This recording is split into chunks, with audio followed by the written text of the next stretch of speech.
আমি বিয়ে করতে চাই। কিরে বাবা কই গেলি? ওই যে হারামজাদা, ওই যে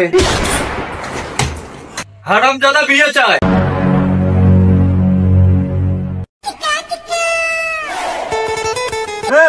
বন্ধু কিরে ডাকু দিগা? কিরে আজকাল করে থাকিস? দেখা সাথে কিছুই নাই। তুই দেখা না, তুই বিয়ে শাদী করে ভুলে গেছিস আমারে। আবার তুই কই দেখতে পাবি রে? বিয়ে শাদী করে আমি খুব সুখে আছি, খুব সুখে আছি। তুই একটা বিয়ে শাদী করে নি, খুব সুখে থাকবি। বউ বাড়ি থেকে বের হতেই দিবে না। বিয়ে শাদী করে বলতেছিস আমারে? এই কথা যদি আমার বাপ শুনে তো আমারে গুলি করে মারবি।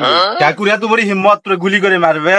হয় তুই মোর বাপরে চিনিস না, একটা গুলি করে মারবে আমারে। থাক বন্ধু, শ্বশুর বাড়ি থেকে ফোন দিছিল, জামাই পিঠা বানাইছে, জামাই পিঠা খেতে যাবো। তাহলে তুই থাক, আমি চলে যাই। আচ্ছা। এই বিয়ে শাদী না করে বন্ধুদের হাতে এইভাবে অপমান গুলাজি হই না, এই সহ্য করা যাবে না এই অপমান। আর আমার বাপরে আজকে বলতেই হবে, না যদি বিয়ে শাদী দে বাপের সাথে গন্ডগোল হয়ে যাবে।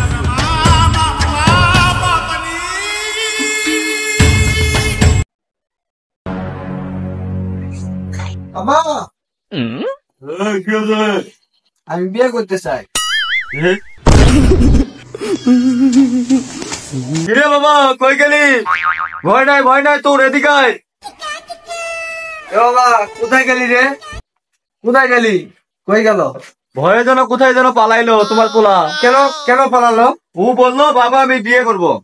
ওই মনে করছে আমি ধরো ওকে মারবো, এই ভয়ে ওই কোথায় যেন পালাইছে। দেখো তো। ও কোথায় গেলি রে বাবা, কোথায় গেলি? এদিকে আয়, তোর তো বিয়ের বয়স হয়ে গেছে।